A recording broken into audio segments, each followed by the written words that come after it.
ನಮಸ್ಕಾರ ಸ್ನೇಹಿತರೆ, ಸ್ವಾಗತ ಮತ್ತೊಂದು ನಮ್ಮ ಭಾರತದ ಸಂವಿಧಾನದ ವಿಡಿಯೋಗೆ. ಇಂದು ನಾವು ಐತಿಹಾಸಿಕ ಹಿನ್ನೆಲೆ ಬಗ್ಗೆ ಮಾತಾಡೋಣ, ಅಥವಾ ಹಿಸ್ಟಾರಿಕಲ್ ಬ್ಯಾಕ್ಗ್ರೌಂಡ್ ಅಂತ ಕರೀತಾರೆ. ನಿಮ್ಮ ಲಕ್ಷ್ಮೀಕಾಂತಿನ ಪುಸ್ತಕದ ಮೊದಲನೇ ಅಧ್ಯಾಯ ಇದೆ, ಐತಿಹಾಸಿಕ ಹಿನ್ನೆಲೆ. ನೋಡಿ, ನಮ್ಮ ಹತ್ರ ಇರುವ ಈಗ ಸಂವಿಧಾನ ಏನಿದೆ, ನಾವು ಸಂರಕ್ಷಿಸುವ ಸಂವಿಧಾನ ಏನಿದೆ, ಇದಕ್ಕೆ ಮೂಲ ರೂಪ ಎಲ್ಲಿಂದ ಬಂತು, ಇದರ ಅಸ್ತಿತ್ವ ಎಲ್ಲಿಂದ ಶುರುವಾಯಿತು ಅಂತ ನೋಡ್ಕೊಳ್ಳೋಕ್ಕೆ ನಾವು ಸ್ವಲ್ಪ ಇತಿಹಾಸದ ಪುಟಗಳನ್ನು ತಿರುಗಿಸಿ ನೋಡಬೇಕಾಗುತ್ತದೆ.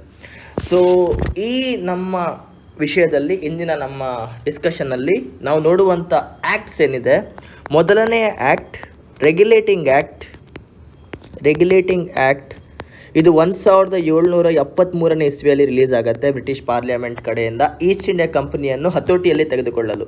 ನೋಡಿ, ನಿಮಗೆ ಸ್ವಲ್ಪ ಇನ್ನೂ ಹಿಂದೆ ಹೋಗುವುದಾದರೆ ಇದಕ್ಕೆ ಮೂಲಭೂತ ಸೌಕರ್ಯ 1772ರಲ್ಲಿ ಸಿಗುತ್ತೆ. ಇಲ್ಲಿ ಏನಾಗುತ್ತೆ ಅಂದರೆ, ನಮ್ಮ ಭಾರತದಲ್ಲಿದ್ದಂಥ ಒಬ್ಬ ಎಕ್ಸ್ ಗವರ್ನರ್ ಜನರಲ್, ಅವರ ಹೆಸರು ರಾಬರ್ಟ್ ಕ್ಲೈವ್ ಅವರು ಅರೆಸ್ಟ್ ಆಗುತ್ತಾರೆ. ಯಾವ ವಿಷಯದಲ್ಲಿ? ಕರಪ್ಷನ್ ವಿಷಯದಲ್ಲಿ.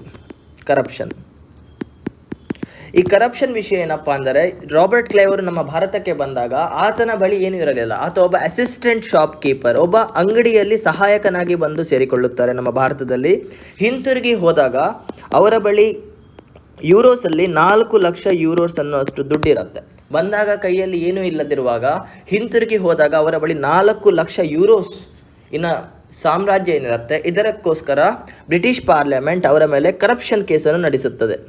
ಓಕೆ, ಇದಲ್ಲದೆ ಬ್ರಿಟಿಷ್ ಪಾರ್ಲಿಮೆಂಟ್ಗೆ ಇನ್ನೊಂದು ವಿಷಯ ಕೂಡ ತಿಳಿದು ಬರುವುದೇನೆಂದರೆ, ಈಸ್ಟ್ ಇಂಡಿಯಾ ಕಂಪ್ನಿಯಲ್ಲಿ ಕೆಲಸ ಮಾಡುವಂಥ ಕೆಲವು ಸದಸ್ಯರು ಆಗಿನ ಕಾಲದ ಅತಿ ಶ್ರೀಮಂತರಾಗಿ ಬದಲಾಗುತ್ತಾರೆ. ಬಂದಾಗ ಭಿಕ್ಷೆ ಬೇಡ್ಕೊಂಡು ಬಂದು ಹೋಗಬೇಕಾದ್ರೆ ಕೋಟ್ಯಾಂತರ ಮೌಲ್ಯದ ಆಸ್ತಿ ಸಂಪತ್ತನ್ನು ಏನು ಮಾಡಿಟ್ಕೊಳ್ತಾರೆ.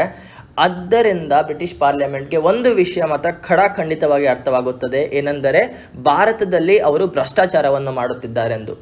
ಆ ಭ್ರಷ್ಟಾಚಾರವನ್ನು ನಿಯಂತ್ರಿಸಲೇ ಅವರು ಪಾಸ್ ಮಾಡುವಂಥ ಮೊದಲನೇ ಆ್ಯಕ್ಟ್ ಏನಿದೆ, ಇದು ರೆಗ್ಯುಲೇಟಿಂಗ್ ಆ್ಯಕ್ಟ್ ಆಫ್ 1773. ಇದರ ಮೂಲ ಇನ್ಫಾರ್ಮೇಷನ್ ಅಂದರೆ, ದಿ ಮೋಸ್ಟ್ ಇಂಪಾರ್ಟೆಂಟ್ ಆ್ಯಕ್ಟ್ಸ್ ಏನಂದರೆ, from now on East India company is under control of British parliament or queen. ಅಂದರೆ ಇನ್ನು ಮುಂದಿಂದ East India company autonomous body ಅಲ್ಲ, it will work under the control of British parliament ಅಂತ ಹೇಳುತ್ತಾರೆ. ಇದರ ಜೊತೆಗೆ ಎರಡನೇ ಮುಖ್ಯ ಅಂಶವೇನೆಂದರೆ, ಕೋರ್ಟ್ ಆಫ್ ಡೈರೆಕ್ಟರ್ಸ್ನ ಸ್ಥಾಪಿಸ್ತಾರೆ. ಈ ಕೋರ್ಟ್ ಆಫ್ ಡೈರೆಕ್ಟರ್ಸ್ ಕೆಲಸ ಏನೆಂದರೆ, ಈಸ್ಟ್ ಇಂಡಿಯಾ ಕಂಪ್ನಿಯಲ್ಲಾಗುವಂಥ ಬೋತ್ ಪೊಲಿಟಿಕಲ್ ಅಂದರೆ ಅಡ್ಮಿನಿಸ್ಟ್ರೇಷನ್, ಎಲ್ಲೆಲ್ಲಿ ಏನೇನು ಅಡ್ಮಿನಿಸ್ಟ್ರೇಷನ್ ಮಾಡ್ತಿದ್ದಾರೆ, ಹೇಗೆ ಆಡಳಿತ ನಡೆಸ್ತಾ ಇದ್ದಾರೆ, ಅದನ್ನು ಕ್ವೆಶ್ಚನ್ ಮಾಡಬೇಕಿತ್ತು. ಜೊತೆಗೆ ಕಮರ್ಷಿಯಲ್, ಅವರ ವ್ಯಾಪಾರಗಳ ಬಗ್ಗೆ ಡೀಟೇಲ್ಸ್ ಕೂಡ ಕೇಳಕ್ಕೆ ಸ್ಟಾರ್ಟ್ ಮಾಡ್ತಾರೆ. ಅಂದರೆ ಇಷ್ಟು ದಿನ ಅವರು ಹೇಗೆ ವ್ಯಾಪಾರ ಮಾಡ್ತಿದ್ದಾರೆ, ಹೇಗೆ ಆಡಳಿತ ಮಾಡ್ತಿದ್ದಾರೆ ಅಂತ ಯಾರೂ ಕ್ವೆಶ್ಚನ್ ಮಾಡಿರಲಿಲ್ಲ. ಇನ್ಮೇಲೆ ಪ್ರಶ್ನೆಯನ್ನು ಕೇಳಲೇ ಕೋರ್ಟ್ ಆಫ್ ಡೈರೆಕ್ಟರ್ಸನ್ನು 1773ಯಲ್ಲಿ ಸ್ಥಾಪಿಸುತ್ತಾರೆ. 1773 ಇವರು 2 ಕೆಲಸವನ್ನು ಮಾಡ್ತಿದ್ರು. ಒಂದು, ಈಸ್ಟ್ ಇಂಡಿಯಾ ಕಂಪನಿ ಭಾರತದಲ್ಲಿ ಆಡಳಿತ ಹೇಗೆ ನಡೆಸುತ್ತಿದೆ ಎಂದು ಕ್ವೆಶ್ಚನ್ ಮಾಡ್ತಿದ್ರು. ಜೊತೆಗೆ ಅವರು ವ್ಯಾಪಾರವನ್ನು ಹೇಗೆ ಮಾಡುತ್ತಿದ್ದಾರೆ ಎಂದು ಕೂಡ ಪ್ರಶ್ನೆಗಳನ್ನು ಕೇಳಲು ಪ್ರಾರಂಭಿಸಿದರು. ಇದಲ್ಲದೆ ಮೂರನೇ ಆ್ಯಕ್ಟ್, ದಿ ಮೋಸ್ಟ್ ಇಂಪಾರ್ಟೆಂಟ್ ಅಂದರೆ, ಈಗಿನ ಕ್ಯಾಲ್ಕತ್ತಾದಲ್ಲಿ ಸುಪ್ರೀಂ ಕೋರ್ಟನ್ನು ಸ್ಥಾಪಿಸುತ್ತಾರೆ. Supreme court was established in Calcutta by the regulating act of 1773. ಇದು ಕೂಡ ಆಗಿತ್ತು. ಜೊತೆಗೆ ಇದಲ್ಲದೆ ನಿಮಗೆ ಇನ್ನೊಂದು ವಿಷಯ ಹೇಳುವುದಾದರೆ, ಭಾರತದಲ್ಲಿ ಬ್ರಿಟಿಷ್ ಅವರ ಪ್ರಾವಿನ್ಸಸ್ ಏನಿತ್ತು ಅದು 3 ಕಡೆ ಇತ್ತು. ಒಂದು ಬೆಂಗಾಲ್ ರೀಜನಲ್ಲಿತ್ತು, ಇದು ಬೆಂಗಾಲ್, ಇದು ಮಡ್ರಾಸ್ ಹಾಗೂ ಇದು ಬಾಂಬೆ. ಈ 3 ರೀಜನ್ಗಳಲ್ಲಿ ಬ್ರಿಟಿಷರ ಆಳ್ವಿಕೆ ಇತ್ತು. ಆದರೆ ಈ 3 ತಂಡಗಳೇನಿವೆ ಒಬ್ಬರಿಗೊಬ್ಬರು ಪರಸ್ಪರ ಹೊಂದಾಣಿಕೆಯಲ್ಲಿರಲಿಲ್ಲ. ಅವರವರ ಕೆಲಸಗಳನ್ನು ಅವರವರು ಮಾಡಿಕೊಂಡು ನೆಮ್ಮದಿಯಾಗಿದ್ದರು. ಅಂದರೆ ಬಾಂಬೆಯಲ್ಲಿರುವವರು ಮಡ್ರಾಸಿನವರ ಬಗ್ಗೆ ತಲೆ ಹಾಕುತ್ತಿರಲಿಲ್ಲ. ಮಡ್ರಾಸಲ್ಲಾಗುವಂಥ ಕೆಲಸಗಳಿಗೆ ಬಾಂಬೆ ಅವರು ತಲೆ ಹಾಕುತ್ತಿರಲಿಲ್ಲ. ಬಾಂಬೆಯಲ್ಲಿ ಆಗೋದ್ರ ಬಗ್ಗೆ ಬೆಂಗಾಲ್ ಅವರು ತಲೆ ಹಾಕ್ತಾ ಇರಲಿಲ್ಲ. ಅವರವರ ಕೆಲಸದಲ್ಲಿ ಅವರು ಖುಷಿಯಾಗಿದ್ದರು. ಫ್ರಮ್ ನೌ ಆನ್ ಸೆಂಟ್ರಲೈಸೇಷನನ್ನು ಪ್ರಾರಂಭಿಸುತ್ತಾರೆ. ಸೆಂಟ್ರಲೈಸೇಷನ್ ಅಂದರೆ ಒಂದಾಗಿದ್ದ ಎಲ್ಲರನ್ನು ಸೇರಿಸಿ ಒಂದು ಮಾಡುವುದು. ಬೇರೆ ಬೇರೆ ಕಡೆಯಲ್ಲಿ ಕೂತಿದ್ದ 3 ಪ್ರಾವಿನ್ಸಸ್ಸನ್ನು ಒಂದು ಮಾಡಲು they make one more rule, ಹೊಸ ನಿಯಮವನ್ನು ತರ್ತಾರೆ. ಅದೇನೆಂದರೆ, ಈ 3 ಪ್ರಾವಿನ್ಸಸ್ಗೆ ಒಬ್ಬ ಗವರ್ನರ್ ಇರ್ತಾರೆ. ಇದು governor of Bombay, governor of Madras, governor of Bengal. ಈ ಗವರ್ನರ್ಗಳಿಗೆ ಹೆಡ್ ಆಫ್ ದ ಗವರ್ನರ್ ಆಗಿ ಗವರ್ನರ್ ಆಫ್ ಬೆಂಗಾಲ್ನ ಗವರ್ನರ್ ಜನರಲ್ ಆಫ್ ಬೆಂಗಾಲ್ ಆಗಿ ಪ್ರಮೋಟ್ ಮಾಡ್ತಾರೆ. ಗವರ್ನರ್ ಜನರಲ್ ಆಫ್ ಬೆಂಗಾಲ್ ಆಗಿ ಪ್ರಮೋಟ್ ಮಾಡ್ತಾರೆ. Governor of Bengal was made governor general of Bengal. ಇದರಿಂದ ವಿಲಿಯಂ ಬೆಂಟಿಕ್ ಅವರು ಭಾರತದ ಮೊದಲ ಗವರ್ನರ್ ಆಗಿ ಎಲೆಕ್ಟ್ ಆಗ್ತಾರೆ, ಗವರ್ನರ್ ಜನರಲ್ ಆಗಿ ಎಲೆಕ್ಟ್ ಆಗ್ತಾರೆ. ಇದಲ್ಲದೆ ಗವರ್ನರ್ ಆಫ್ ಬಾಂಬೆ ಹಾಗೂ ಗವರ್ನರ್ ಆಫ್ ಮೆಡ್ರಾಸ್ ಅನ್ನು ಇವರ ಕೆಳಗೆ ಸಬಾರ್ಡಿನೇಟ್ ಅಥವಾ ಅಸಿಸ್ಟೆಂಟ್ ಆಗಿ ನಿಯಮಿಸುತ್ತಾರೆ. ಗವರ್ನರ್ ಆಫ್ ಬಾಂಬೆ ಹಾಗೂ ಗವರ್ನರ್ ಆಫ್ ಮೆಡ್ರಾಸ್. ಇದರಿಂದ ಏನಾಗುತ್ತದೆ, ವಾರನ್ ಹಾಸ್ಟಿಂಗ್ಸ್, ನನ್ನ ಕ್ಷಮಿಸಿ, the first governor general was Warren Hastings, ನನ್ನ ಕ್ಷಮಿಸಿ ಪ್ಲೀಸ್, ವಾರನ್ ಹಾಸ್ಟಿಂಗ್ ಅವರು. ಸೊ ವಾರನ್ ಹಾಸ್ಟಿಂಗ್ ಅವರಿಗೆ ಒಂದು ಸಂಪೂರ್ಣ ಅಧಿಕಾರವನ್ನು ಕೊಡುತ್ತಾರೆ. ಅದೇನೆಂದರೆ ಗವರ್ನರ್ ಆಫ್ ಬಾಂಬೆ ಹಾಗೂ ಗವರ್ನರ್ ಆಫ್ ಮೆಡ್ರಾಸ್ ಅನ್ನು ನೀವು ಪ್ರಶ್ನಿಸಬಹುದು, ಅವರು ಮಾಡುವ ಆಡಳಿತದ ಮೇಲೆ ನೀವು ಕಣ್ಣಿಡಬಹುದೆಂದು. ಇಷ್ಟು ದಿನ ಬೇರೆ ಬೇರೆಯಾಗಿ ಕೆಲಸ ಮಾಡುತ್ತಿದ್ದ 3 ತಂಡಗಳು ಇನ್ನು ಮುಂದೆ ಒಂದೇ ತಂಡವಾಗಿ ಕೆಲಸ ಮಾಡಲು ಅನುಮತಿಯನ್ನು ನೀಡುತ್ತದೆ. ಇದು ಕೂಡ ಮಾಡಿದ್ದು ರೆಗ್ಯುಲೇಟಿಂಗ್ ಆಕ್ಟ್ ಆಫ್ 1773. ಏಕೆಂದರೆ ಬ್ರಿಟಿಷ್ ಅವರು ಇಂಗ್ಲೆಂಡಿನಲ್ಲಿದ್ದಾರೆ, ಅಲ್ಲಿಂದ ಇಲ್ಲಿಗೆ ನೋಡಿಕೊಳ್ಳಲು ಕಷ್ಟವಾಗುವುದರಿಂದ ಅವರು ನಂಬುವಂಥ ಒಂದು ಸದಸ್ಯರನ್ನು ಹೆಡ್ ಆಗಿ ಎಲೆಕ್ಟ್ ಮಾಡುತ್ತಾರೆ. ಆ್ಯಂಡ್ ವಾರನ್ ಹಾಸ್ಟಿಂಗ್ಸ್ ಅವರು he was one of the most trustable person, ಇವನು ನಿಯತ್ತಿದ್ದ ಮನುಷ್ಯ. ಆದ ಕಾರಣ ಬ್ರಿಟಿಷ್ ಪಾರ್ಲಿಮೆಂಟ್ ವಾರನ್ ಹಾಸ್ಟಿಂಗ್ ಅವರನ್ನೇ ಗವರ್ನರ್ ಜನರಲ್ ಆಫ್ ಬೆಂಗಾಲ್ ಆಗಿ ಎಲೆಕ್ಟ್ ಮಾಡ್ತಾರೆ. ಹಾಗೂ 5ನೇದು, ಇಷ್ಟು ದಿನ ಏನೆಂದರೆ ಈಸ್ಟ್ ಇಂಡಿಯಾ ಕಂಪನಿಯಲ್ಲಿ ಇರುವಂಥ ನೌಕರರಿಗೆ ಪ್ರೈವೇಟ್ ಟ್ರೇಡ್ ಮಾಡುವ ಅಧಿಕಾರವಿತ್ತು. ಪ್ರೈವೇಟ್ ಟ್ರೇಡ್ ಅಂದರೆ ಅವರು ತಮ್ಮ ಸ್ವಂತ ದುಡ್ಡಿನಲ್ಲಿ ಬಂದು ಇಲ್ಲಿ ವ್ಯಾಪಾರವನ್ನು ಮಾಡುವ ಒಂದು ಅನುಮತಿಯನ್ನು ಕೂಡ ಈಸ್ಟ್ ಇಂಡಿಯಾ ಕಂಪನಿಯವರು ನೀಡಿದ್ದರು. ಬ್ರಿಟಿಷ್ ಪಾರ್ಲಿಮೆಂಟ್ ಈಸ್ಟ್ ಇಂಡಿಯಾ ಕಂಪನಿಯ ನೌಕರರಿಗೆ ನೀಡಿತ್ತು. ಆದರೆ ಇನ್ನು ಮುಂದೆಯಿಂದ ನೀವು ಅದನ್ನು ಮಾಡುವ ಹಾಗೆ ಇಲ್ಲ. ನೀವು ವ್ಯಾಪಾರವನ್ನು ಮಾಡುವುದಾದರೆ ಅದು ಕೇವಲ ಈಸ್ಟ್ ಇಂಡಿಯಾ ಕಂಪನಿ ಮುಖಾಂತರ ಮಾಡಬೇಕು ಹೊರತು ನೀವು ನಿಮ್ಮ ಪ್ರೈವೇಟ್ ಪರ್ಸನಲ್ ಟ್ರೇಡನ್ನು ಮಾಡುವ ಹಾಗಿಲ್ಲ ಎಂದು ಇದಕ್ಕೂ ಕೂಡ ಫುಲ್ ಸ್ಟಾಪ್ ಅನ್ನು ಇಡುತ್ತಾರೆ. ಸೊ ರೆಗ್ಯುಲೇಟಿಂಗ್ ಆ್ಯಕ್ಟಲ್ಲಿ ಬಂದ 5 ಮುಖ್ಯ ಅಂಶಗಳೇನೆಂದರೆ, ಮೊದಲನೇದು, ಇಂದಿನಿಂದ ಈಸ್ಟ್ ಇಂಡಿಯಾ ಕಂಪನಿಯು ಬ್ರಿಟಿಷ್ ಪಾರ್ಲಿಮೆಂಟ್ನ ಕಂಟ್ರೋಲಿನಲ್ಲಿ ಕೆಲಸ ಮಾಡುತ್ತದೆ. ಕೋರ್ಟ್ ಆಫ್ ಡೈರೆಕ್ಟರ್ಸ್ ಅನ್ನು ಸ್ಥಾಪಿಸುತ್ತಾರೆ. ಇವರು ಮೊದಲು 2 ಅವರ ಆಡಳಿತ ಹಾಗೂ ತಮ್ಮ ವ್ಯಾಪಾರ ಎರಡು ವಿಷಯಗಳ ಮೇಲೆ ಚರ್ಚೆಯನ್ನು ಮಾಡುವ ಅಧಿಕಾರವನ್ನು ಹೊಂದಿದ್ದರು. ಕಲ್ಕತ್ತಾದಲ್ಲಿ ಸುಪ್ರೀಂ ಕೋರ್ಟ್ನ ಸ್ಥಾಪಿಸ್ತಾರೆ 1773 ರೆಗ್ಯುಲೇಟಿಂಗ್ ಆ್ಯಕ್ಟಿನಿಂದ. ಹಾಗೂ ಸೆಂಟ್ರಲೈಸೇಷನ್, ಎಲ್ಲರನ್ನು ಒಕ್ಕೂಡಿಸುವ ಒಂದು ಕಾರ್ಯವೇನಿದೆ ಇದನ್ನು ಕೂಡ ಬ್ರಿಟಿಷ್ ಅವರು 1773ಯಲ್ಲೇ ಈಸ್ಟ್ ಇಂಡಿಯಾ ಕಂಪನಿ ಮೇಲೆ ಹಾಕುತ್ತಾರೆ. ಹಾಗೂ 5ನೇದು, ಇನ್ನು ಮುಂದೆ ಕಂಪನಿಯಲ್ಲಿರುವಂಥ ನಮ್ಮ ಉದ್ಯೋಗಿಗಳು ತಮ್ಮ ಪ್ರೈವೇಟ್ ಟ್ರೇಡನ್ನು ಮಾಡುವ ಹಾಗೆ ಇಲ್ಲ, ಇನ್ನು ಮುಂದೆ ಏನೇ ಮಾಡಿದರೂ ಕೂಡ ಈಸ್ಟ್ ಇಂಡಿಯಾ ಕಂಪನಿಯ ಮುಖಾಂತರವೇ ಮಾಡಬೇಕೆಂದು ಹೇಳುತ್ತಾರೆ. ಈ 5 ಅಂಶಗಳೇ ರೆಗ್ಯುಲೇಟಿಂಗ್ ಆ್ಯಕ್ಟ್ನ ಮುಖ್ಯ ಇವೆಂಟ್ಸ್. ಸೊ ನಿಮ್ಮನ್ನು ಟೆಸ್ಟ್ ಮಾಡೋಣ, ನೋಡಿ, ಲೆಟ್ ಬಿ ಟೆಸ್ಟ್. ಹೀಗಿನ್ನು ಮುಂದೆ ನಾವು ಮಲ್ಟಿಪಲ್ ಚಾಯ್ಸನ್ನು ಕೂಡ ಸಾಲ್ವ್ ಮಾಡೋಣ. One of the multiple choices, through which act, ಒಂದು ಕ್ವಶನ್ ಇನ್ಮೇಲೆ ಒಂದೊಂದು MCQನ ಸಾಲ್ವ್ ಮಾಡೋಣ ಈ ಟಾಪಿಕ್ ಮೇಲೆ. Through which act governor of Bengal was designated as governor general of Bengal ಅನ್ನೋ ಒಂದು ಕ್ವಶನ್ ಬಂದರೆ ನೆನ್ಪಿಟ್ಕೊಳ್ಳಿ, it is always regulating act of 1773. And who was the first governor general of Bengal ಅಂತ ಕೇಳಿದರೆ ಇಟ್ ಈಸ್ ವಾರನ್ ಹಾಸ್ಟಿಂಗ್ಸ್. ಇದಲ್ಲದೆ 3ನೇ ಪ್ರಶ್ನೆ ಕೂಡ ಕೇಳ್ತಾರೆ, when was supreme court was established in Calcutta ಅಂತ ಕೇಳಿದ್ದಾರೆ. ಎಸ್ಟಾಬ್ಲಿಷ್ಡ್ ಇನ್ ಕ್ಯಾಲ್ಕತ್ತಾ, ನೋಡಿ ಕಲ್ಕತ್ತಾ ಅನ್ನೋ ಹೆಸರು ಬರಬೇಕು. ಓಕೆ, ಇದನ್ನು ಸುಪ್ರೀಂ ಕೋರ್ಟ್ ಅಂತ ಕರೀತಾರೆ. ಡೆಲ್ಲಿಯಲ್ಲಿ ಮಾಡಿದ್ನ ಫೆಡರಲ್ ಕೋರ್ಟ್ ಅಂತ ಹೇಳ್ತಾರೆ, ನೆನ್ಪಿಟ್ಕೊಳ್ಳಿ. Supreme court was established in Calcutta in which year ಅಂತ ಕೇಳಿದ್ರೆ 1773. ಇನ್ನೊಂದು ರೀತಿಯಲ್ಲಿ ಕೂಡ ಕೇಳ್ಬೋದು, 1773ಯಲ್ಲಿ ಸುಪ್ರೀಂ ಕೋರ್ಟನ್ನು ಎಲ್ಲಿ ಸ್ಥಾಪಿಸಿದ್ದಾರೆ ಅಂದರೆ it is in Calcutta. Calcutta is in ಎಲ್ಲಿ, ಈಗಿರುವ ಕಲ್ಕತ್ತಾ, ಇವಾಗಿರೋ ಕೋಲ್ಕತ್ತಾ, ಹಾಗೂ ಇದು ಇರುವುದಲ್ಲಿ ವೆಸ್ಟ್ ಬೆಂಗಾಲಿನಲ್ಲಿ.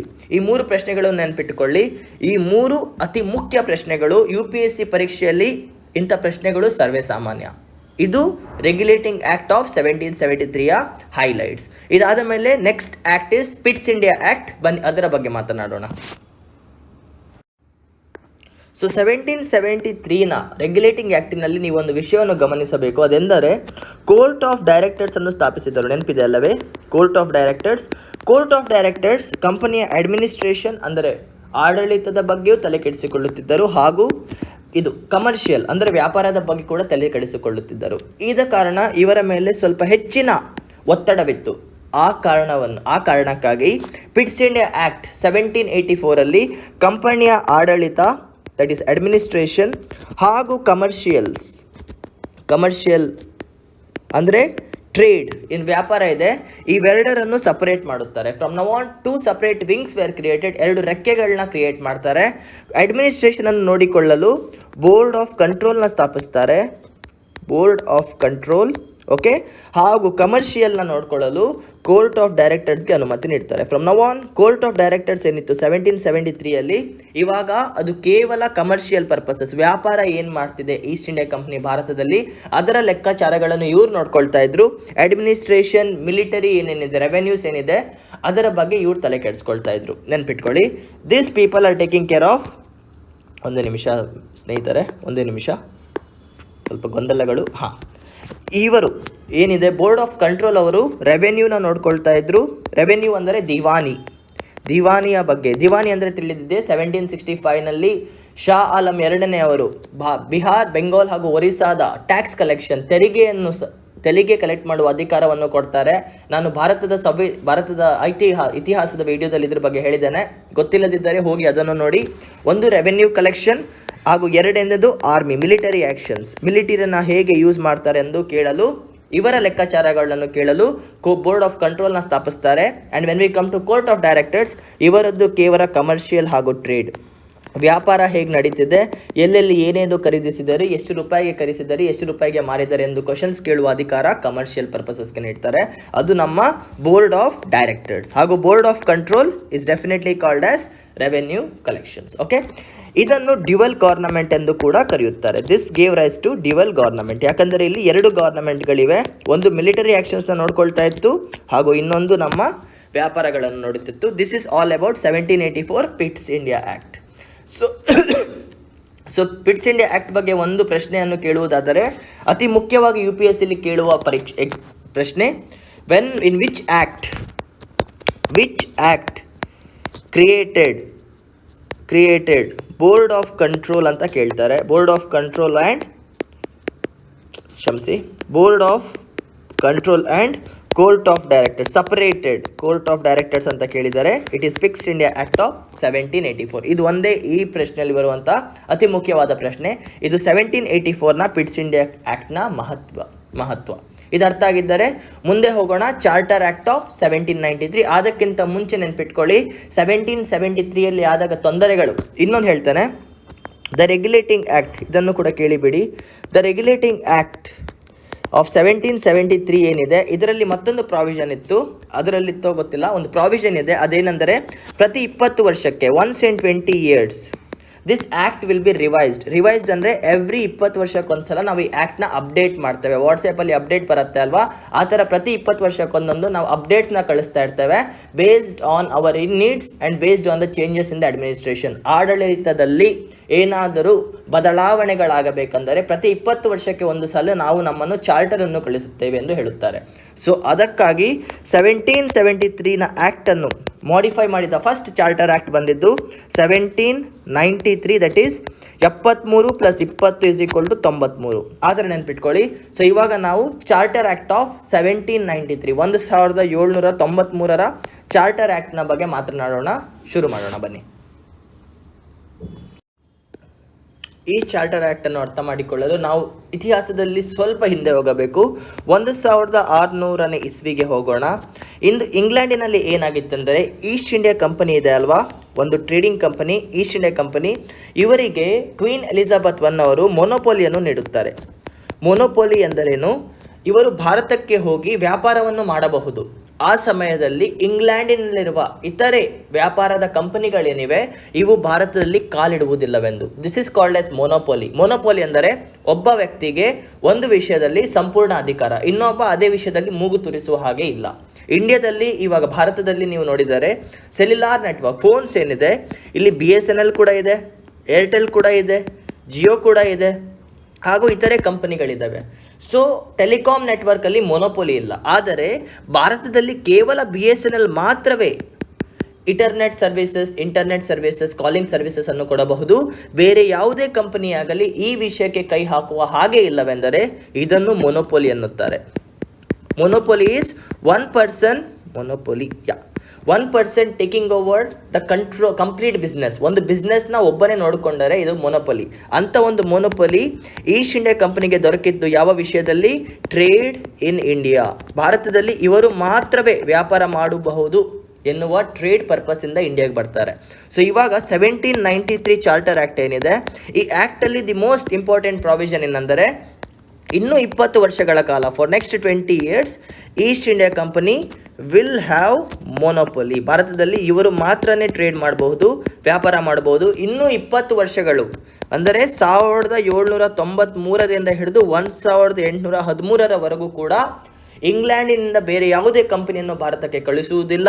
ನೀವುಗಳೇ 20 ವರ್ಷಗಳ ಕಾಲ ವ್ಯಾಪಾರವನ್ನು ಮುಂದೆ ಸಾಗಿಸಿ ಎಂದು ಹೇಳುತ್ತಾರೆ. This is the one important provision of the charter act of 1793.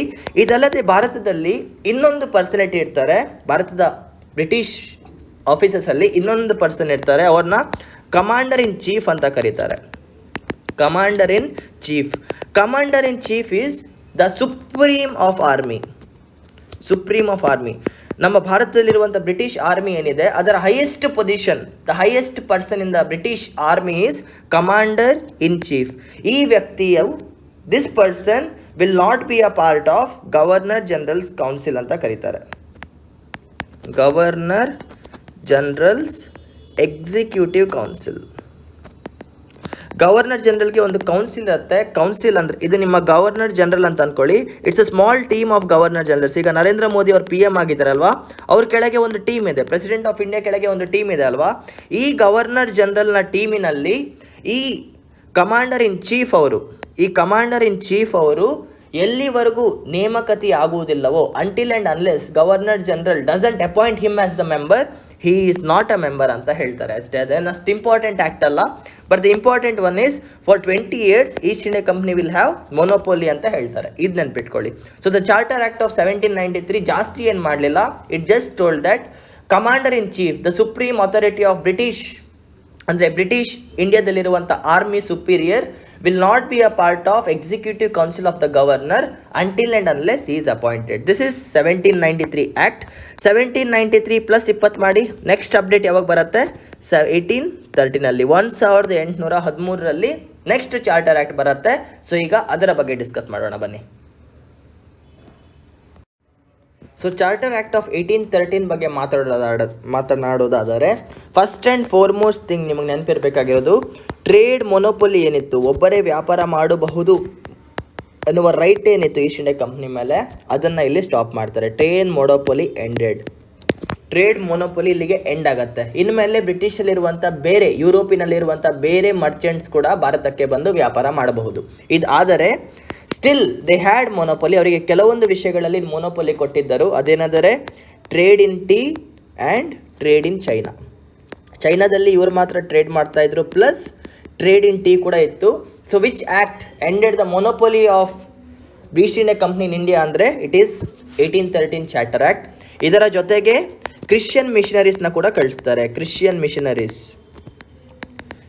Missionaries were sent to India. ಇವರ ಕೆಲಸವೇನೆಂದರೆ ಕ್ರಿಶ್ಚಿಯಾನಿಟಿನ ಇಂಡಿಯಾದಲ್ಲಿ ಪ್ರೊಪೋಗೇಟ್ ಮಾಡುವುದು. ನಿಮಗೆ ಗೊತ್ತಿರಬೇಕು, ಅಟ್ ದ ಟೈಮ್ ಆಫ್ 1813 1813ನೇ ಇಸ್ವಿಯಲ್ಲಿ ಭಾರತದಲ್ಲಿ 2 ಧರ್ಮಗಳು ಅತಿ ಮುಖ್ಯ ಪ್ರಾಮುಖ್ಯತೆಯನ್ನು ಹೊಂದಿದ್ದರು. One is Islam, Muslim community, ಯಾಕಂದರೆ ಮುಘಲ್ ಎಂಪರರ್ ಡೆಲ್ಲಿ ಮೇಲೆ ಸಾಮ್ರಾಜ್ಯವನ್ನು ಸ್ಥಾಪಿಸ್ತಾ ಇದ್ರು. And the other one is Hindu. ಈ 2 ಅತಿ ಮುಖ್ಯ ಧರ್ಮಗಳು ಭಾರತದಲ್ಲಿ 1800ನೇ ಇಸ್ವಿಯಲ್ಲಿ. ಆದರೆ 1813ನೇ ಇಸ್ವಿಯಲ್ಲಿ ಬರುವಂಥ ಚಾರ್ಟರ್ ಆ್ಯಕ್ಟಿನಲ್ಲಿ ಕ್ರಿಶ್ಚಿಯನ್ ಮಿಷನರೀಸ್ನ ಭಾರತಕ್ಕೆ ಕಳಿಸ್ತಾರೆ ಟು ಪ್ರೊಪೊಗೇಟ್ ದ ಧರ್ಮ ಆಫ್ ಕ್ರಿಶ್ಚಿಯನ್ಸ್ ಅಷ್ಟೇ. ಇದು ಮಾತ್ರ ನೆನಪಿಟ್ಕೊಳ್ಳಿ. ಆ್ಯಂಡ್ ಥರ್ಡ್ ಒನ್, 1 ಲಕ್ಷ ರೂಪಾಯಿ ಅನ್ನು ಭಾರತದಲ್ಲಿ ಇಂಗ್ಲೀಷ್ ಎಜುಕೇಷನ್ಗೋಸ್ಕರ ಕಾಯ್ದಿರಿಸ್ತಾರೆ. ಭಾರತದಲ್ಲಿ ಮುಂದೆ ಇಂಗ್ಲೀಷ್ ಎಜುಕೇಷನ್ನ ಪ್ರೊಪೊಗೇಟ್ ಮಾಡಿ, ಈ ಆಂಗ್ಲ ಮಾಧ್ಯಮದ ಶಾಲೆಗಳನ್ನು ತೆರಿಗೆ ಮಾಡಿ ಎನ್ನುವ ಕಾರಣಕ್ಕೆ 1 ಲಕ್ಷ ರೂಪಾಯಿಯನ್ನು ಕೂಡ ಕೊಟ್ಟು ಕಳಿಸುತ್ತಾರೆ. This is the act of 1813 charter act. So which act ended the trade monopoly ಅಂತ ಕೇಳಿದ್ರೆ ನೀವು 1813 ಬರೀತೀರಾ. ಕ್ರಿಶ್ಚಿಯನ್ ಮಿಷನರೀಸ್ ಇಂಡಿಯಾಗೆ ಬಂದಿದ್ದು ಯಾವಾಗ ಅಂತ ಕೇಳಿದ್ರು ಕೂಡ ನೀವು 1813 ಬರೀತೀರಾ. Which act gave 1 lakh rupees for the education of Indians ಅಂತ ಕೇಳಿದ್ರು ಕೂಡ ನೀವು 1813 ಕೊಡ್ತೀರಾ. ಇದರ ಜೊತೆಗೆ ಇನ್ನೊಂದು ಸ್ಪೆಷಲ್ ಪ್ರಾವಿಷನ್ಸ್ ಇದೆ. People can be taxed.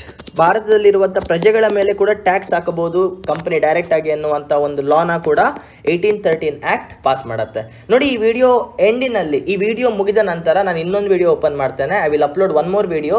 It will consist of all the MCQs, charter historical background ಮೇಲೆ ಎಲ್ಲ MCQsನ ಸಾಲ್ವ್ ಮಾಡಿಬಿಡೋಣ ಇವತ್ತೆ, ಆಯಿತಾ? ಇದನ್ನು ಫಸ್ಟ್ ನೋಡಿ, ಇದಾದಮೇಲೆ ಆ ವಿಡಿಯೋನ ನೋಡಿ, ಸೊ ದ್ಯಾಟ್ ನೀವೆಲ್ಲ ಲಿಂಕ್ ಮಾಡ್ಕೊಳ್ತಾ ಹೋಗ್ತೀರಾ. UPSC 2023ಗೆ ಹೆಲ್ಪ್ ಆಗುತ್ತೆ. ಆ್ಯಂಡ್ ಹಿಸ್ಟಾರಿಕಲ್ ಬ್ಯಾಕ್ಗ್ರೌಂಡ್ ಮೇಲೆ ಮಿನಿಮಮ್ ಮ್ಯಾಕ್ಸಿಮಮ್ 3 ಕ್ವಶನ್ಸ್ನ ಕೇಳ್ತಾರೆ ಪ್ರತಿ ವರ್ಷ. ಸೊ 2 ಅಂಕಗಳು ಸರಿಯಾದರೆ, ತಪ್ಪಾದರೆ -1/3 ತುಂಬ ಎಫೆಕ್ಟ್ ಆಗುತ್ತೆ. ಆ್ಯಂಡ್ UPSCಲಿ ಒಂದೊಂದು ಪೇಪರಲ್ಲಿ ಬರೋ ಒಂದೊಂದು ಕ್ವಶನ್ ಕೂಡ ಮುಖ್ಯ. ಸೊ ಇದರ ಮೇಲೆ MCQsನ ಸಾಲ್ವ್ ಮಾಡೋಣ. ನೆಕ್ಸ್ಟ್ ಆ್ಯಕ್ಟ್ 13 + 20 ಎಷ್ಟಾಗತ್ತೆ? 1833. 1833ರಲ್ಲಿ ನೆಕ್ಸ್ಟ್ ಚಾರ್ಟರ್ ಆ್ಯಕ್ಟ್ ಬರುತ್ತೆ. ಸೊ ಬನ್ನಿ ಅದರ ಬಗ್ಗೆ ಮಾತನಾಡೋಣ. 1833 ಆ್ಯಕ್ಟ್ ಇದೆ ಅಲ್ವಾ, ಚಾರ್ಟರ್ ಆ್ಯಕ್ಟ್ ಆಫ್ 1833, 1833ನೇ ಆ್ಯಕ್ಟ್ ಏನಿದೆ, ಇದಕ್ಕೆ ಅದರದ್ದಾದ ಒಂದು ಪ್ರಾಮುಖ್ಯತೆ ಇದೆ. It's one of the most important, ಒಂದು ಅತಿ ಮುಖ್ಯವಾದ ಅಧ್ಯಾಯ ಅಂತಲೇ ಹೇಳ್ಬೋದು ಇಂಡಿಪೆಂಡೆಂಟ್ ಈಸ್ಟ್ ಇಂಡಿಯಾ ಕಂಪ್ನಿನ ಒಡೆಯೋಕ್ಕೆ. ಸೊ ಏನು ಮಾಡಿದ್ರಂದರೆ, ನೋಡಿ, ಫಸ್ಟ್ ಆಫ್ ಆಲ್ ಸ್ವಲ್ಪ ಭಾರತ ಮ್ಯಾಪ್ನ ಬಿಡಿಸೋಣ. ನನಗೆ ಚಿತ್ರಕಲೆಯಲ್ಲಿ ಅಷ್ಟು ಗ್ರಿಪ್ ಇಲ್ಲ. ಇಲ್ಲಿ ನಮ್ಮ ಮದ್ರಾಸ್ ಪ್ರಾವಿನ್ಸ್ ಇತ್ತು. ಇದು ಬ್ರಿಟಿಷರ ಮದ್ರಾಸ್ ಏರಿಯಾ, ಇದು ಬ್ರಿಟಿಷರ ಬಾಂಬೆ ಏರಿಯಾ, ಹಾಗೂ ಇದು ಅವರ ಬೆಂಗಾಲ್ ಏರಿಯಾ. ನಿಮಗೆ 1773ನೇ ಇಸ್ವಿಯ ಮಾತು ನೆನಪಿದ್ದರೆ, ಈ 3 ಇಂಡಿಪೆಂಡೆಂಟ್, ಒಬ್ಬರಿಗೊಬ್ಬರು ಸಂಬಂಧ ಇಲ್ಲದೆ ಅವರವರ ನಿಯಮಗಳನ್ನು ಅವರವರ ರಾಜ್ಯವನ್ನು ಆಳ್ಕೊಂಡಿದ್ರು. ಅದಾದಮೇಲೆ ಬರುತ್ತೆ governor general of Bengal, GGOB. Governor general of Bengal ಏನು ಮಾಡ್ತಾರೆ, ಗವರ್ನರ್ ಆಫ್ ಮಡ್ರಾಸ್ ಹಾಗೂ ಗವರ್ನರ್ ಆಫ್ ಬಾಂಬೆಯನ್ನು ಸಬಾರ್ಡಿನೇಟ್ ಆಗಿ ಮಾಡ್ತಾರೆ. 1833 ಆ್ಯಕ್ಟ್ ಇದೆ ಅಲ್ವಾ, ಇವಾಗ ಅರ್ಥ ಮಾಡ್ಕೊಳ್ಳಿ. ಗವರ್ನರ್ ಜನರಲ್ ಆಫ್ ಬೆಂಗಾಲ್ ಇವ್ರನ್ನ ರೀಡೆಸಿಗ್ನೇಟ್ ಮಾಡ್ತಾರೆ as governor general of India.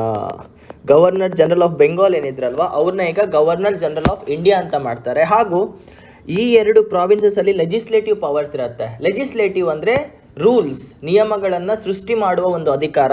ಅದನ್ನು ಕಿತ್ಕೊಂಡು governor general of India was given exclusive power. ಅವರಿಗೆ ಮಾತ್ರ ಕೊಡುವಂಥ ಪವರ್ ಇಸ್ ಲೆಜಿಸ್ಲೇಟಿವ್ ಪವರ್ಸ್. ಇವರಿಗೆ ಲೆಜಿಸ್ಲೇಟಿವ್ ಪವರ್ಸ್ನ ಕೊಡ್ತಾರೆ, ಎಕ್ಸ್ಕ್ಲೂಸಿವ್ ಲೆಜಿಸ್ಲೇಟಿವ್ ಪವರ್ಸ್. ಎಕ್ಸ್ಕ್ಲೂಸಿವ್ ಏನೇನು ನಿಯಮಗಳನ್ನ ಮಾಡೋದಿದ್ರು ಕೂಡ ಇನ್ಮೇಲೆ ಗವರ್ನರ್ ಜನರಲ್ ಆಫ್ ಇಂಡಿಯಾ ಮಾತ್ರ ಮಾಡ್ತಾರೆ. ಹಾಗೂ ಆ ನಿಯಮಗಳು 3 ಏರಿಯಾಗಳಿಗೂ ಅನ್ವಯಿಸುತ್ತೆ ಅಂತ ಹೇಳ್ತಾರೆ. ಇವಾಗ ನಮ್ಮದೇದು ಸೆಂಟ್ರಲ್ ಗವರ್ನಮೆಂಟ್ ಇದೆ ಅಲ್ವಾ, ಅವರು ಕೆಲವೊಂದು ರೂಲ್ಸ್ನ ಮಾಡಿದ್ರೆ ಆಲ್ ಓವರ್ ಇಂಡಿಯಾ ಅಪ್ಲಿಕೇಬಲ್ ಆಗುತ್ತೆ. ಅದೇ ಥರ ಇದು ಕೂಡ. ಇದಾದಮೇಲೆ ನಮ್ಮ ಕಂಪನಿ ಇತ್ತಲ್ವಾ, ಈಸ್ಟ್ ಇಂಡಿಯಾ ಕಂಪನಿ, 20 ವರ್ಷಗಳ ಕಾಲ ಮೊನೋಪೊಲಿ ಏನು ಕೊಟ್ಟಿದ್ರು, ಮತ್ತು ಟೀ ಟ್ರೇಡ್ ಆಗೋ ಚೈನಾ, ಅದನ್ನ ಕೂಡ ತೆಗೆದು ನಾವು ಈಸ್ಟ್ ಇಂಡಿಯಾ ಕಂಪ್ನಿ ಕೈಯಲ್ಲಿ ಈಸ್ಟ್ ಇಂಡಿಯಾ ಕಂಪನಿ ಒಂದೇ ನಿಮಿಷ ಮಿತ್ರರೇ, ಈಸ್ಟ್ ಇಂಡಿಯಾ ಕಂಪ್ನಿಗೆ ಏನು ನಿಯಮಗಳನ್ನ ಕೊಟ್ಟಿದ್ರಲ್ವಾ, ಅದನ್ನು ಟ್ರೇಡಿಂಗ್ ಪವರ್ಸ್, ಇವ್ರಿಗಿನ್ಮೇಲೆ ಟ್ರೇಡಿಂಗ್ ಪವರ್ ಅಥಾರಿಟಿನ ರಿಮೂವ್ ಮಾಡ್ತಾರೆ. From now on East India company is only military /administrative body. ಈಗಿನಿಂದ 1833ಇಂದ they don't have any trading powers, they only have administrative powers. ಇನ್ಮೇಲೆ ರಾಜ್ಯಭಾರ ಮಾಡೋದು ಬಿಟ್ಟರೆ ಅವರಿಗೆ ವ್ಯಾಪಾರ ಮಾಡುವಂಥ ಅಥಾರಿಟಿ ಏನು ಕೊಟ್ಟಿದ್ರು 1600ನೇ ಇಸ್ವಿಯಲ್ಲಿ, ಇದನ್ನು ತೆಗೆದಾಕ್ತಾರೆ. ಇದಲ್ಲದೆ ಈ 3 ಏರಿಯಾಗಳು ಕಾಣ್ತಿದೆ ಅಲ್ವಾ, ಈಸ್ಟ್ ಇಂಡಿಯಾ ಕಂಪ್ನಿ ಭಾರತದಲ್ಲಿ ತುಂಬ ರಾಜ್ಯಗಳನ್ನ ಕಬಳಿಸಿತ್ತು, ತುಂಬ ರಾಜ್ಯದ ಮೇಲೆ ಕಂಟ್ರೋಲ್ ಇತ್ತು. They had power on Indian territories, ಭಾರತದಲ್ಲಿರುವಂಥ ಜಾಗಗಳ ಮೇಲೆ ಅವರಿಗೆ ಅಧಿಕಾರ ಇತ್ತು. ಈ ಏರಿಯಾಗಳೇನಿವೆ, ಈ ಜಾಗಗಳೇನಿವೆ, ಇದಕ್ಕೊಂದು ಲೈನ್ ಹೊಡಿತಾರೆ. ದಟ್ ಈಸ್ ಏನಂತ ಹೇಳ್ತಾರೆ, East India company territories of India.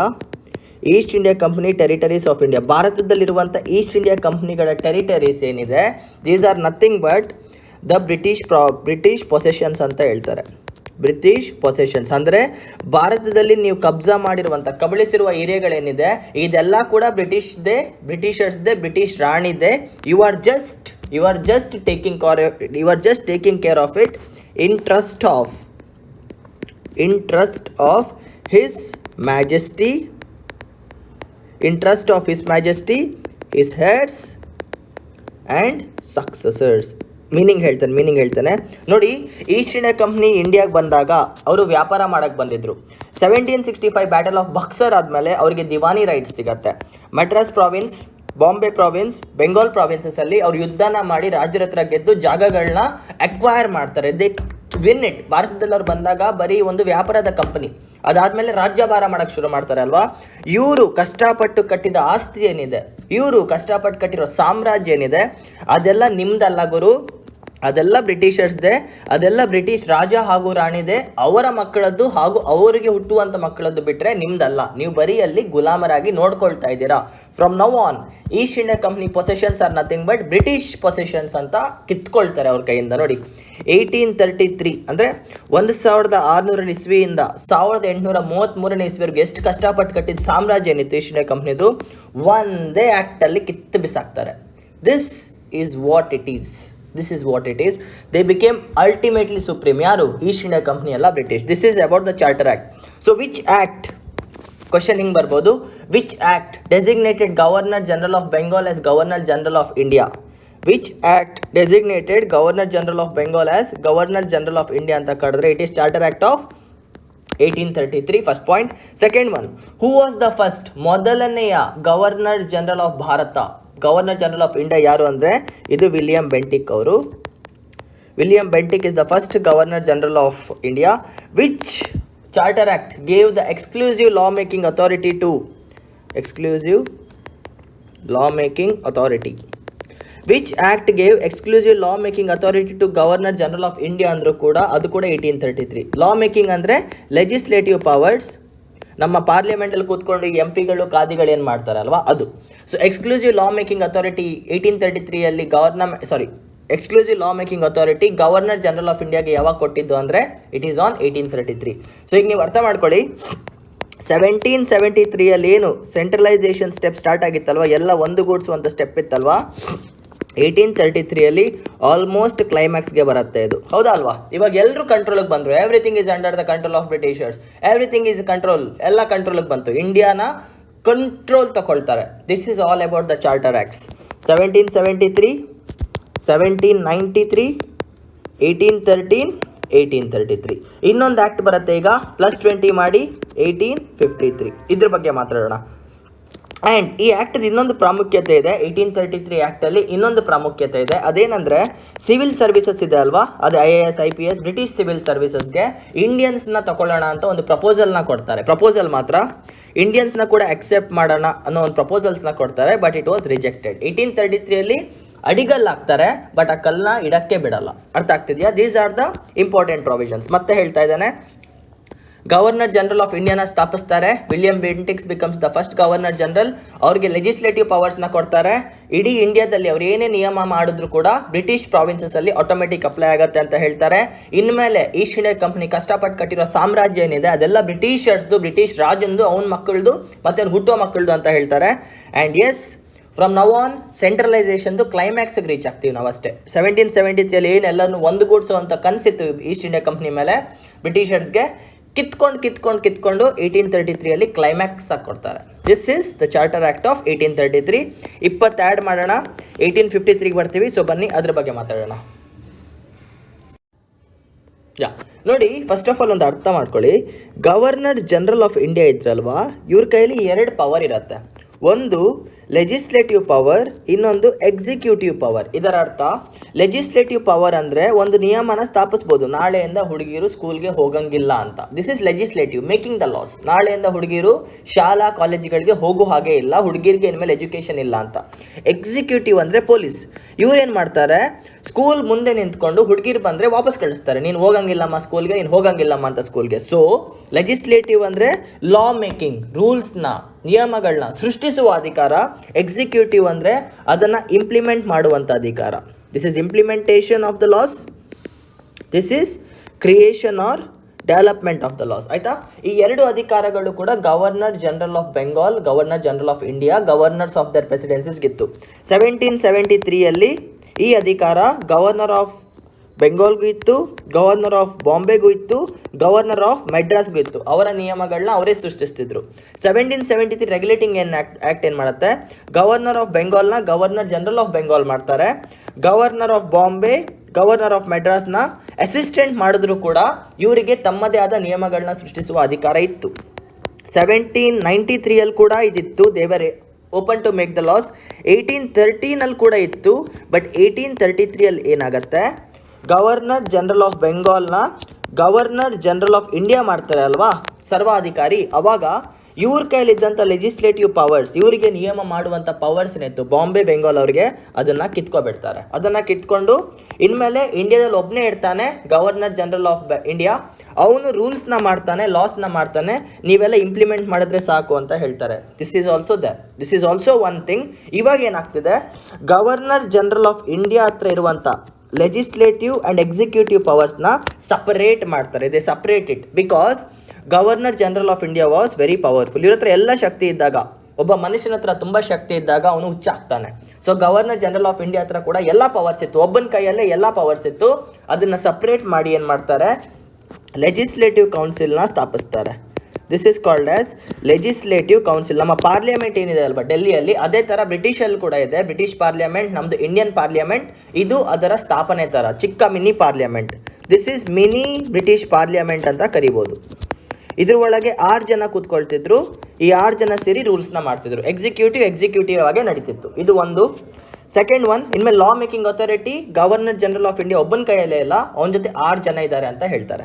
And second thing, competitive services, ಅದೇ ಸಿವಿಲ್ ಸರ್ವಿಸಸ್ ಇದೆ ಅಲ್ವಾ, ಇಂಡಿಯನ್ಸ್ಗೆ ಕೂಡ ಪರ್ಮಿಷನ್ ಕೊಡ್ತಾರೆ. ನಾವು Indians are also given the authority to take up the civil services. And the person ಯಾರಿಂದ ಆಗತ್ತೆ ಅಂದರೆ ಮೆಕ್ಯಾಲೆ ಅವರಿಂದ ಆಗತ್ತೆ. ಮೆಕ್ಯಾಲೆ ಅವರು ಹೆಲ್ಪ್ ಮಾಡ್ತಾರೆ. ಲಾರ್ಡ್ ಮೆಕ್ಯಾಲೆ ಅಂತ ಇವ್ರ ಹೆಸರು. ಅವರ ಕಮಿಟಿ ಕೊಡುವಂಥ ರಿಪೋರ್ಟ್ ಮೇಲೆ ಇಂಡಿಯನ್ ಸಿವಿಲ್ ಸರ್ವಿಸಸ್ನ ಅಲೋ ಮಾಡ್ತಾರೆ 1853 ಆಯಿತಾ. And the third one, company rule ಇತ್ತಲ್ವಾ, ಈಸ್ಟ್ ಇಂಡಿಯಾ ಕಂಪ್ನಿ ರೂಲ್, ಅದನ್ನು ಎಕ್ಸ್ಟೆಂಡ್ ಮಾಡ್ತಾರೆ. ಎಸ್, ನೀನು ಕಂಟಿನ್ಯೂ ಮಾಡ್ಕೊಂಡು ಹೋಗಪ್ಪ ನೀನು ಅಡ್ಮಿನಿಸ್ಟ್ರೇಷನ್ ಭಾರತದಲ್ಲಿ ಅಂತ ಹೇಳ್ತಾರೆ ಹೊರತು ಎಷ್ಟು ವರ್ಷ ಅಂತ ಮಾತ್ರ ಹೇಳಲ್ಲ. ಈ ಸಲ ನೋಡಿ, 1773 ನೆಕ್ಸ್ಟ್ 20 ವರ್ಷ ಅಂತ ಹೇಳಿದ್ರು. 1793 ಹೌದು ಮತ್ತೆ 20 ವರ್ಷ ಅಂತ ಹೇಳಿದ್ರು. 1813 ಮತ್ತೆ 20 ವರ್ಷ ಅಂತ ಹೇಳಿದ್ರು. 1833 ಏನೂ ಹೇಳೋದೇ ಇಲ್ಲ. 1833 ಕೂಡ ನೆಕ್ಸ್ಟ್ 20 ವರ್ಷ ಅಂತ ಹೇಳಿದ್ರು, ಸಾರಿ. ಬಟ್ 1853 ಮುಂದೆ ಎಷ್ಟು ವರ್ಷ ಅಂತ ಅವ್ರು ಹೇಳೋದೇ ಇಲ್ಲ. ಯಾಕೆ ಹೇಳಿ? This clearly tells that East India ಕಂಪ್ನಿನ ಯಾವಾಗ ಬೇಕಾದ್ರೂ ಕಿತ್ತಿ ಬಿಸಾಕಬೇಕು ಅಂತ ಬ್ರಿಟಿಷ್ ಪಾರ್ಲಿಮೆಂಟ್ ಕಾಯ್ತಾ ಇತ್ತು ಅನ್ನೋದಕ್ಕೆ ಇದೇ ಸಾಕ್ಷಿ. 1773 ತುಂಬ ಪವರ್ಫುಲ್ ಅವರು, ಅದಕ್ಕೆ 20 ವರ್ಷ ಅಂತ ಹೇಳಿದ್ರು. 1793 ಸ್ವಲ್ಪ ಪವರ್ಸ್ ಕಿತ್ಕೊಂಡ್ರು, ಮತ್ತೆ 20 ವರ್ಷ ಅಂತ ಹೇಳಿದ್ರು. 1830 ಎಲ್ಲ ಕಿತ್ಕೊಳ್ತಾ ಹೋದ್ರು, ಮತ್ತೆ 20 ವರ್ಷ ಅಂದರು. 1833 ಎಲ್ಲ ಹೋಯಿತು, ಪೊಲಿಟಿಕಲ್ ಅಡ್ಮಿನಿಸ್ಟ್ರೇಷನ್, ಟ್ರೇಡ್ನ ತೆಗೆದಾಕ್ತಾರೆ, ಆದರೂ 20 ವರ್ಷ ಅಂತಾರೆ. 1853 ಇನ್ನು ನೀನು ಎಷ್ಟು ವರ್ಷ ಕೆಲಸ ಮಾಡ್ತೀಯ ಅಂತ ನಿನಗೆ ಗೊತ್ತಿಲ್ಲ ಗುರು, ನಾವು ಹೇಳೋರ್ಗೂ ಕೆಲಸ ಮಾಡು ಅಂತ ಹೇಳ್ತಾರೆ. This means they slowly loss the powers. East India ಕಂಪ್ನಿದು ಪತನ ಆಗ್ತಿದೆ. 1773 to 1857 is called as the decline of East India Company. ಇದನ್ನು ಡಿಕ್ಲೈನ್ ಪೀರಿಯಡ್ ಅಂತ ಕರೀತಾರೆ, ಬಿಕಾಸ್ ಅವರು ಸೋಲ್ತಾ ಹೋಗ್ತಿರ್ತಾರೆ ಬ್ರಿಟಿಷ್ ಗವರ್ನಮೆಂಟ್ ಮುಂದೆ. ಆ್ಯಂಡ್ 1600 to 1773 ಏನಿದೆ, this is called as rise of East India company. So ಈಗ ಅರ್ಥ ಮಾಡ್ಕೊಳ್ಳಿ, ಒಂದು ಇವೆಂಟ್ ಆಗುತ್ತೆ 1857 revolt of India or first war of Indian independence or also known as sepoy mutiny ಆಗುತ್ತೆ. ಆಲ್ ದ ಪೀಪಲ್, ಭಾರತದಲ್ಲಿರುವಂಥ British India ಪ್ರಜೆಗಳೇನಿದ್ದಾರೆ, they start revolting, ಜಗಳ ಮಾಡೋಕ್ಕೆ ಸ್ಟಾರ್ಟ್ ಮಾಡ್ತಾರೆ, ಯುದ್ಧ ಮಾಡೋಕ್ಕೆ ಸ್ಟಾರ್ಟ್ ಮಾಡ್ತಾರೆ, ನಮ್ಮ ಬ್ರಿಟಿಷ್ ಗವರ್ನಮೆಂಟ್ ಬೇಡ ಅಂತ. ಅವಾಗ 1858 ಆ್ಯಕ್ಟ್ ಆಫ್ ಗುಡ್ ಗವರ್ನೆನ್ಸ್ನ ಪಾಸ್ ಮಾಡ್ತಾರೆ. Act of good governance, also known as government of India act 1858, government of India. ಇದ್ರ ಬಗ್ಗೆ ಮಾತಾಡ್ತೇನೆ, ಡೋಂಟ್ ವರಿ. ಆ ಆ್ಯಕ್ಟಲ್ಲಿ ಏನನ್ನತ್ತೆ, ಈಸ್ಟ್ ಇಂಡಿಯಾ ಕಂಪ್ನಿನ ರಿಮೂವ್ ಮಾಡ್ತಾರೆ ಇಂಡಿಯಾದಿಂದ. ಇವತ್ತಿಂದ ಈಸ್ಟ್ ಇಂಡಿಯಾ ಕಂಪ್ನಿದು ಯಾವುದೇ ರೀತಿ ಸರ್ವಿಸ್ ನಮಗೆ ಬೇಡ, ಇದ್ಮೇಲೆ ಡೈರೆಕ್ಟ್ ಬ್ರಿಟಿಷ್ ಕ್ರೌನೇ ಭಾರತದ ಮೇಲೆ ರೂಲ್ ಮಾಡುತ್ತೆ ಅಂತ ಹೇಳ್ತಾರೆ. And East India company is removed at 1857. So 1600 start ಆಗುವಂಥ ಅವರ ಜೀವನ ಏನಿದೆ 1773 ಬೆಳೀತಾ ಹೋಗ್ತಾರೆ, ಗ್ರೋ ಆಗ್ತಾರೆ. ಆ್ಯಂಡ್ 1773 ಹಿಡಿದು 1857 ಒಳಗೆ ಡಿಕ್ಲೈನ್ ಆಗ್ತಾರೆ. So this phase 1600 to 1857 is called as the era of East India Company in India. ಆದರೂ ನೀವು ಮೆಚ್ಕೋಬೇಕು, ಜಸ್ಟ್ ಒಂದು ವ್ಯಾಪಾರದ ಕಂಪ್ನಿಯಾಗಿ ಬಂದವರು ಭಾರತದಲ್ಲಿ ಇಷ್ಟು ದೊಡ್ಡ ಸಾಮ್ರಾಜ್ಯ ಕಟ್ತಾರೆ ಅಂದರೆ ತಮಾಷೆ ಅಂತೂ ಅಲ್ಲ. ಈಸ್ಟ್ ಇಂಡಿಯಾ ಕಂಪ್ನಿಯಲ್ಲಿರುವಂಥ ಎಂಪ್ಲಾಯೀಸ್, ಅಲ್ಲಿರುವಂಥ ನೌಕರರಿಗೆ ಗತ್ತು ಗಮ್ಮತ್ತು ಎಲ್ಲ ಇತ್ತು. ಅದಕ್ಕೆ ಅವ್ರು ನಮ್ಮನ್ನು ಸೆಳೆ ಹಿಡಿತಾರೆ. ಆ್ಯಂಡ್ ಅವ್ರು ಹೇಗೆ ಕಂಟ್ರೋಲ್ ಮಾಡಿದ್ರು ಅಂತ ನಿಮಗೆ ಗೊತ್ತಾಗಬೇಕಂದ್ರೆ ನಾನೊಂದು ವಿಡಿಯೋ ಮಾಡಿದ್ದಾನೆ, ಮಾಡರ್ನ್ ಇಂಡಿಯನ್ ಹಿಸ್ಟ್ರಿ, ಭಾರತದ ಇತಿಹಾಸ 1600 to 1857, 1600ರಿಂದ 1857ರವರೆಗೆ ನಡೆದ ಒಂದು ವಿಡಿಯೋನ ನಾನು ಅಪ್ಲೋಡ್ ಮಾಡಿದ್ದೇನೆ. ನೀವು ಆ ವಿಡಿಯೋನ ನೋಡಿ ಫಸ್ಟ್, ಅದಾದಮೇಲೆ ಈ ವಿಡಿಯೋನ ಮತ್ತೆ ನೋಡಿ, ಹಿಸ್ಟಾರಿಕಲ್ ಬ್ಯಾಕ್ಗ್ರೌಂಡ್ ಪಾರ್ಟ್ 1 ಮೊದಲನೇ ಭಾಗ, ಅವಾಗ ನಿಮಗೆಲ್ಲ ಅರ್ಥ ಆಗ್ತಾ ಹೋಗುತ್ತೆ. ಓಕೆ, ಹಿಸ್ಟಾರಿಕಲ್ ಬ್ಯಾಕ್ಗ್ರೌಂಡ್ ಪಾರ್ಟ್ 2 ಅದು ಕ್ರೌನ್ಸ್ ರೂಲ್ 1858ಇಂದ 1947ವರೆಗೂ ಏನಾಗುತ್ತೆ ಅನ್ನುವಂಥ ಆ್ಯಕ್ಟ್ಸ್ ಬಗ್ಗೆ ಮುಂದಿನ ವೀಡಿಯೋದಲ್ಲಿ ಹೇಳ್ತೇನೆ. ಆದರೆ ಅದಕ್ಕಿಂತ ಮುಂಚೆ ನಿಮ್ಗೆ ಅದೆಲ್ಲ ಕರೆಕ್ಟಾಗಿ ಅರ್ಥ ಆಗಬೇಕಂದ್ರೆ modern Indian history part 1, that is modern Indian ಹಿಸ್ಟ್ರಿದು ಇತಿಹಾಸ ಇನ್ನೊಂದು ವಿಡಿಯೋ ಇದೆ, 6 ಗಂಟೆ video, that is also known as 1857 to 1947 ಅಂತ ಒಂದು ವಿಡಿಯೋ ಮಾಡಿದ್ದೇನೆ, 6 ಗಂಟೆ ಇದೆ. ಆ ವಿಡಿಯೋನ ನೋಡಿ ಮೊದಲು, ಆಮೇಲೆ ಈ ವಿಡಿಯೋನ ಕಂಪ್ಲೀಟ್ ಮಾಡ್ತಾ ಹೋಗಿ, ನಿಮಗೆಲ್ಲ ಲಿಂಕ್ ಆಗುತ್ತೆ. ನೋಡಿ, ಕಾನ್ಸ್ಟಿಟ್ಯೂಷನ್ ಗೊತ್ತಾಗಬೇಕಂದ್ರೆ ನಮಗೆ ಹಿಸ್ಟ್ರಿ ಗೊತ್ತಿರಬೇಕು, ಇತಿಹಾಸದ ಮೇಲೇ ಈ ಸಂವಿಧಾನ ಬಂದಿರೋದು. ಸೊ ಸಂವಿಧಾನ ಅರ್ಥ ಆಗಬೇಕಂದ್ರೆ ನಿಮಗೆ ಭಾರತದ ಇತಿಹಾಸ ಗೊತ್ತಿರಬೇಕು. ಅದಕ್ಕೆ ನಾನು ಟೋಟಲ್ 7 ಗಂಟೆ ವಿಡಿಯೋ ಮಾಡಿ ಹಾಕಿದ್ದೇನೆ, 7.5 ಗಂಟೆ ವಿಡಿಯೋ. ಅದನ್ನು ನೋಡಿ ಆಮೇಲೆ ನೆಕ್ಸ್ಟ್ ಪಾರ್ಟ್ಗೆ ಹೋಗೋಣ. ಸೊ ಇಲ್ಲಿವರೆಗೂ ನಾವೇನೇನು ಡಿಸ್ಕಸ್ ಮಾಡಿದ್ದೇವೆ, 1784 ಪಿಟ್ಸ್ ಇಂಡಿಯಾ ಆ್ಯಕ್ಟ್, ಅದಾದಮೇಲೆ 1793 charter act, 1813 charter act, 1833 charter act, 1853 charter act. So ಇಷ್ಟು ಆ್ಯಕ್ಟ್ಸ್ನ ಡಿಸ್ಕಸ್ ಮಾಡಿದ್ದೇವೆ. ಇದ್ರ ಮೇಲೆ ಇವತ್ತು ಒಂದು MCQ ವಿಡಿಯೋ ಅಪ್ಲೋಡ್ ಮಾಡ್ತೇನೆ, ನೋಡೋಣ ನೀವೆಷ್ಟು ಜನ ಅಟೆಂಡ್ ಮಾಡ್ತೀರಾ, ಎಷ್ಟು ಜನ ಅರ್ಥ ಮಾಡ್ಕೊಳ್ತೀರಾ ಅಂತ. ಇದೆಲ್ಲ UPSC ಎಕ್ಸಾಮ್ಗೋಸ್ಕರನೇ. So make sure you people attend. ಮತ್ತೆ ಸಿಗುವ. ಜೈ.